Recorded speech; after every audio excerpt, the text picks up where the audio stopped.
मास्तरांनी काठी हातामध्ये घेतलेली आहे। मास्तरांकडून जाणून घ्या काय वेगळा संदेश देण्याचा हा सगळा प्रयत्न आहे। आम्ही दरवर्षी गणपतीला नवीन काहीतरी संदेश आपल्या सोसायटीला देण्याचा प्रयत्न करतो।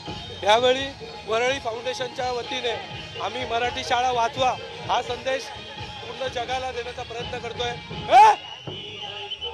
तर आम्ही मराठी शाळा वाचवा हा संदेश देण्याचा प्रयत्न करतोय। कसं आहे, सरकारने मराठी भाषा ही अभिजात केलेली आहेच, पण मराठी भाषा जिथे शिकवली जाते, मातृभाषा जिथे शिकवली जाते, ती शिकवली जाणारी मराठी शाळा ही अभिजात झालेली नाहीये, ती हळूहळू पोरकी होत चाललेली आहे। तर सरकारने कुठे ना कुठे हा प्रयत्न केला पाहिजे की मराठी शाळा ही वाचली पाहिजे, पोरकी नाही झाली पाहिजे।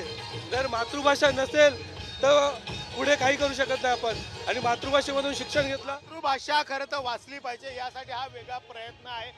NSS चे शिक्षकच्या युनिफॉर्ममध्ये NSS ची एक वेगळी शिस्त असते, या ठिकाणी काय एक वेगळा संदेश देण्याचा प्रयत्न आहे। आम्ही जल्लोष ढोल तशा पथकाच्या माध्यमातून मराठी शाळा कशा प्रकारे लुप्त होत चाललेली आहे त्याचा आम्ही जनजागृतीकरण करतोय, जेणेकरून शिस्त आणि परंपरा त्याचबरोबर मराठी शाळेचे महत्त्व सर्वांना पटवण्याचं काम करत आहोत।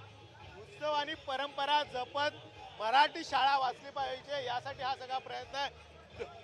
ताशा वाजवणार आहे, खरं तर ताशा वाजवता युनिफॉर्म आज शाळेचा घालून आलेला आहे। खरं तर वेगवेगळ्या सणांमध्ये खरं अशा युनिफॉर्म घालून तू वाजवला होतस का आधी? नाही, हे फर्स्ट टाइम आहे आमचं, आम्ही हा प्रयोग पहिल्यांदाच करतो। पहिला प्रयोग आहे मराठी शाळा वाचवण्यासाठी।